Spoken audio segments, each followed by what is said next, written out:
হাই বন্ধুসকল, আজি অলপ দিনৰ পৰা আপোনালোকে নিশ্চয় সকলো ছ'চিয়েল মিডিয়াৰ সকলো প্লেটফৰ্মত আপোনালোকে নিশ্চয় এনেকুৱা ধৰণৰ ফটো দেখিছে। আপোনালোকেও এনেকুৱা ধৰণৰ ফটো বনাব পাৰিব, এনেকুৱা ধৰণৰ ট্ৰেণ্ডিং ফটো যি এতিয়া চলি আছে বন্ধুসকল।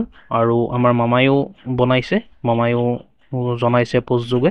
এইখন ফটো চাওক, মামায়ে দিছে ফেচবুক পোষ্টত। ঘিবলি ষ্টাইল এতিয়া ট্ৰেণ্ডত আছে। কেইদিনমান পাছত আৰু নতুন আহিব, কিন্তু জনসেৱা সদায়ে ট্ৰেণ্ডি হৈ থাকিব। এয়া দেখিছে আপোনালোকে নিশ্চয়, মামায়েও এনেকৈ বনাই ফেচবুক পোষ্টৰ জৰিয়তে দেখুৱাইছে। আজি ভিডিঅ'টোত আলোচনা কৰিম বন্ধুসকল, আপোনালোকে কেনেকৈ বনাব এখন নৰ্মেল ফটোৰ পৰা এনেকৈ ঘিবলি ষ্টাইলত ফটো। মাত্ৰ 2 মিনিটৰ ভিতৰত নিজৰ মোবাইলতে বনাব পাৰিব। ভিডিঅ'টো শেষলৈকে চাই থাকিব বন্ধুসকল, আপোনালোকক দেখুৱাই দিম আপোনালোকে কেনেকৈ বনাব। মাত্ৰ 2 মিনিটৰ ভিতৰতে আপোনালোকে বনাব পাৰিব।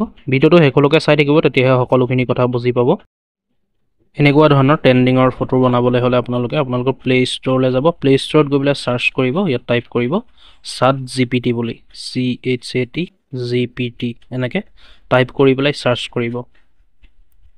টাইপ কৰি পেলাই চাৰ্চ কৰিব। চাৰ্চ কৰাৰ পিছত এইটো দেখিছে আপোনালোকে নিশ্চয়, এইটো এপছ আৰু লগোটো দেখিছে ফুল পাহৰ নিচিনা। আৰু মই যিহেতু ইনষ্টল কৰা আছে, আপোনালোকে ইনষ্টল কৰি ল'ব। ইয়াত দেখিছে 10 কৰ'ৰ প্লাছ ডাউনলোড, 10 কৰ'তকৈও বহুতে ডাউনলোড কৰি থৈছে। ইয়াত আপোনালোকে এনেকৈ ইনষ্টল কৰিব, ইনষ্টল কৰি পেলাই অ'পেন কৰিব। অ'পেন কৰাৰ পাছত এনেকৈ পেজখন মুকলি হ'ব। ইয়াত আপোনালোকে কণ্টিনিউ যিটো অপশ্যন তলত দেখিছে, কণ্টিনিউ অপশ্যনটোত আপোনালোকে ক্লিক কৰি দিব। একো কৰিব নালাগে, কণ্টিনিউ অপশ্যনটোত ক্লিক কৰি দিব। ক্লিক কৰি দিয়াৰ পিছত এনেকৈ পেজখন মুকলি হ'ব। ইয়াৰ পাছত আপোনালোকে এটা একাউণ্ট ক্ৰিয়েট কৰিব লাগিব। একাউণ্ট এটা ক্ৰিয়েট কৰিবলৈ হ'লে চাইন আপ যিটো অপশ্যনৰ ওপৰত দেখিছে আপোনালোকে, চাইন আপ অপশ্যনটোত ক্লিক কৰি দিব। চাইন আপ অপশ্যনটোত ক্লিক কৰাৰ পিছত আপোনালোকৰ ইমেইল যেটা আছে এটা শ্ব' কৰিব।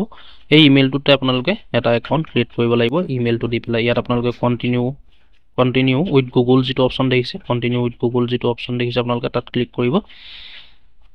ক্লিক কৰি দিয়াৰ পিছত আপোনালোকৰ ইমেইল যেটা ইমেইল আছে আপোনালোকৰ বনাই থোৱা, সেই ইমেইলকেইটা শ্ব' কৰিব, বা যদি এটা আছে এটা শ্ব' কৰিব। আপোনালোকে যোনটো ইমেইলত একাউণ্টটো খোলো বুলি ভাবে সেইটোত ক্লিক কৰি দিব। যদি এটা আছে এটা একাউণ্টতে আপোনালোকে ক্লিক কৰি দিব। ক্লিক কৰি দিয়াৰ লগে লগে অলপ সময় ৱেইট কৰিব, আপোনালোকৰ একাউণ্টটো ক্ৰিয়েট হৈ যাব। এনেকৈ আহি যাব, কণ্টিনিউ বুলি তলত ওলাব, কণ্টিনিউ অপশ্যনটোত ক্লিক কৰি দিব। কণ্টিনিউ অপশ্যনটোত ক্লিক কৰি দিয়াৰ পিছত আকৌ এখন নতুনকৈ পেজ ওলাব। আপোনালোকে এইটো 100% ছেভ আৰু চিকিউৰ হয়, আপোনালোকে টেনশ্যন নাই। আপোনালোকে ইমেইলটো দি দিব আৰু আপোনালোকৰ ডেট অফ বাৰ্থটো ফিল কৰিব লাগিব। ডেট অফ বাৰ্থটো ফিল কৰি দিয়াৰ লগে লগে হৈ যাব। ইয়াত ডেট অফ বাৰ্থটো আপোনালোকৰ ফিল কৰিবলৈ আহিছে, দেখিছে আপোনালোকে। ইয়াত ডেট অফ বাৰ্থটো ফিল কৰি কণ্টিনিউ অপশ্যনটোত ক্লিক কৰি দিয়াৰ লগে লগে আপোনালোকৰ ডেট অফ বাৰ্থটো চিলেক্ট কৰি ল'ব। বাৰ্থডে যিটো অপশ্যন আছে দেখিছে আপোনালোকে 3 নম্বৰ বক্সটোত, বাৰ্থডে অপশ্যনটোত আপোনালোকে ক্লিক কৰি দিব। ক্লিক কৰি দিয়াৰ লগে লগে ইয়াত প্ৰথমতে ডেটটো, তাৰপিছত মান্থটো অৰ্থাৎ মাহটো, আৰু ইয়াৰটো বছৰটো আপোনালোকে চিলেক্ট কৰিব। চিলেক্ট কৰি কনফাৰ্ম যিটো অপশ্যন আছে, কনফাৰ্ম অপশ্যনটোত ক্লিক কৰি দিব। ইয়াত প্ৰথমতে ডেটটো, মাহটো, তাৰপিছত বছৰটো, আপোনালোকৰ ডেট অফ বাৰ্থটো চিলেক্ট কৰি দিব। ইয়াৰ পিছত কণ্টিনিউ যিটো অপশ্যন আছে, কণ্টিনিউ অপশ্যনটোত আপোনালোকে ক্লিক কৰি দিব। এনেকৈ চিলেক্ট কৰি ল'ব। একো নাই, এইটো 100% ছেভড হয় বন্ধুসকল, কোনো টেনশ্যন নাই। কণ্টিনিউ অপশ্যনটোত ক্লিক কৰি দিব। কণ্টিনিউ অপশ্যনটোত ক্লিক কৰি দিয়াৰ পিছত আপোনালোকৰ একাউণ্টটো ক্ৰিয়েট হৈ যাব।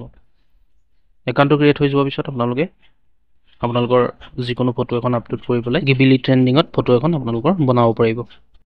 চাইন আপ কমপ্লিট হৈ যোৱাৰ পিছত এনেকৈ পেজখন মুকলি হ'ব। ইয়াত আপোনালোকে দেখিবলৈ পাব what can I help with লিখা আছে। এইটো AI হয়, ঘিবলি AI। ইয়াত আপোনালোকে চাওক, এটা ইমেজৰ আপোনালোকে অপশ্যন দেখিবলৈ পাব। চুকত নিশ্চয় দেখিছে, ইমেজৰ যিটো অপশ্যন দেখিবলৈ পাইছে আপোনালোকে, ইমেজৰ অপশ্যনটোত ক্লিক কৰি দিব। ক্লিক কৰি দিয়াৰ লগে লগে ইয়াত আপোনালোকে 3টা অপশ্যন পাব, এটা ফটোজ, এটা কেমেৰা আৰু এটা ফাইলছ। আপোনালোকে প্ৰথমৰ অপশ্যনটোতে ক্লিক কৰি গেলেৰীৰ পৰা ফটোখন আপলোড কৰিব পাৰিব। আপোনালোকে কেমেৰা অপশ্যনটোত ক্লিক কৰি ডাইৰেক্ট ফটোখন মাৰি আপোনালোকে আপলোড কৰি বনাব পাৰিব। ফাইলছত আপলোড কৰিলে আপোনালোকে ফাইলৰ পৰা আপলোড কৰিব পাৰিব। আটাইতকৈ সহজ, আটাইতকৈ চিম্পুল এইটো ফটোজ যিটো অপশ্যন আছে, ফটোজ অপশ্যনটোত ক্লিক কৰি দিয়াৰ লগে লগে গেলেৰীলৈ লৈ যাব, ৰিডাইৰেক্ট কৰিব। গেলেৰীৰ পৰা এখন ফটো চিলেক্ট কৰি ল'ব। এনেকৈ মই গেলেৰীৰ পৰা এখন ফটো চিলেক্ট কৰি লৈছোঁ। চাওক, মই ফটো এখন চিলেক্ট কৰি ল'লোঁ ধুনীয়াকৈ। মই এখন ফটো চিলেক্ট কৰি ল'লোঁ, চাওক, চিলেক্ট কৰি আপলোড কৰিছোঁ বন্ধুসকল। আপোনালোকে এনেকৈ ফটোখন চিলেক্ট কৰি ল'ব, চিলেক্ট কৰি পেলাই আপলোড কৰিব। এই ফটোখন দেখিছে, মই দি দিলোঁ, আপলোড কৰিলোঁ এখন। এতিয়া ইয়াত তলত আপোনালোকে লিখিব, ইয়াত তলত টাইপ কৰিব লাগিব, যিহেতু মেছেজটো পঠিয়াব লাগিব, তাৰপিছতহে ফটোখন এডিট কৰি দিব। ইয়াত আপোনালোকে লিখিব টাৰ্ণ, TURAN লিখিব, টাৰ্ণ ইনটু দিছ ঘিবলি ষ্টুডিঅ' ষ্টাইল। এনেকৈ আপোনালোকে লিখি মেছেজটো সেন্ড কৰি দিব দেখিছে আপোনালোকে কি বুলি লিখিব ভালকে চাই লওক turn into this Ghibli studio style এনেকৈ লিখি আপোনালোকে মেছেজটো সেন্ড কৰি দিব মেছেজটো সেন্ড কৰি দিয়াৰ লগে লগে আপোনালোকে 1 মিনিট বা 2 মিনিট সময় ৰ'ব নেটৱৰ্ক যদি পুৰা ফাষ্ট আছে তেতিয়া সোনকালে হৈ যাব যদি নেটৱৰ্ক নাপায় অকমান লেট হ'ব এনেকৈ আপোনালোকে সেন্ড কৰি দিব অলপ সময় ওয়েট কৰিব ইয়াত দেখিছে আপোনালোকে গেটিং ষ্টাৰ্টেড হৈ আছে আৰু যেতিয়া কমপ্লিট হ'ব এটো দেখাই দিব কমপ্লিট হোৱা এনেকৈ আপোনালোকে অলপ সময় ওয়েট কৰিব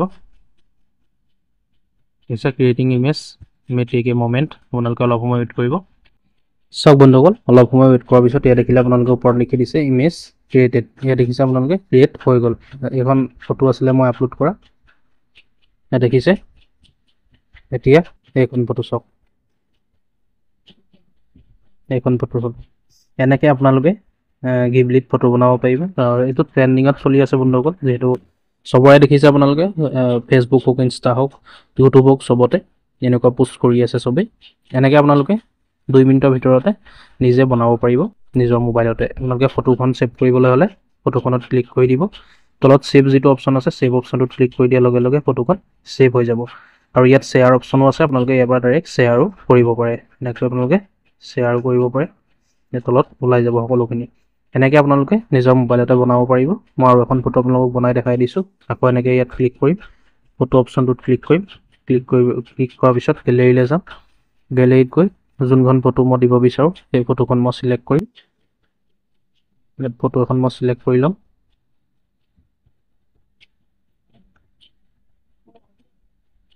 এনেকৈ ফটো এখন সিলেক্ট কৰিলো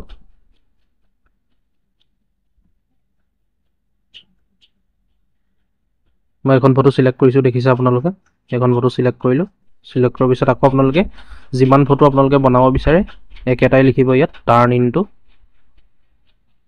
into this Ghibli studio style এনেকৈ লিখি মেছেজটো সেন্ড কৰি দিব সেন্ড কৰি দিয়াৰ লগে লগে আপোনালোকে 2 মিনিটৰ ভিতৰত ফটোখন পাই যাব এনেকৈ অলপ সময় ওয়েট কৰিব যাৰ নেটৱৰ্ক পুৰা ফাষ্ট আছে বা যাৰ 5G নেটৱৰ্ক হয় পুৰা 5G পাই আছে তাৰ পটককৈ হৈ যাব আৰু যাৰ 4G চলি আছে বা নেট অকমান স্লো মাৰিছে বা স্লো চলিছে সেই সকলৰ অকণ দেৰি হ'ব পাৰে আপোনালোকে অলপ ওয়েট কৰিব এনেকৈ আপোনালোকে অতি সহজতে বনাব পাৰিব গতিকে আপোনালোকে নিশ্চয় দেখিলে বন্ধুসকল ভিডিঅ'টো শ্বেয়াৰ কৰিব যাতে সকলোৱে গম পায় কথাটো যাতে সকলোৱে নিজে বনাব পাৰে যেহেতু এনেকৈ বেলেগৰ ফটো দেখি ভাবে যে কেনেকৈ বনাম এনেকৈ মনত এটা ধাৰণা হয় যে আমি কেনেকৈ বনাম বা কিছুমানে ইউটিউবত সাৰ্চো কৰে সেইকাৰণে ভিডিঅ'টো শ্বেয়াৰ কৰি দিব যাতে সকলোৱে গম পায় আৰু ভিডিঅ'টো চাই যদি ভাল পালে অলপো হেল্পফুল হ'ল বুলি আপোনালোকে ভাবে ভিডিঅ'টো লাইক কৰিব আৰু কিবা সুধিবলগীয়া থাকিলে আপোনালোকে নিশ্চয় কমেণ্ট কৰিব যদি আপোনালোকৰ প্ৰব্লেম হয় আৰু এনেকুৱা ধৰণৰ আপডেটবোৰ আমি ডেইলি দি থাকোঁ আমাৰ চেনেলৰ জৰিয়তে বিভিন্ন ধৰণৰ তাৰ কাৰণে আমাৰ চেনেলটো খালি ছাবস্ক্ৰাইব কৰি ল'ব বন্ধুসকল ছাবস্ক্ৰাইব কৰিবলৈ পাহৰি নাযাব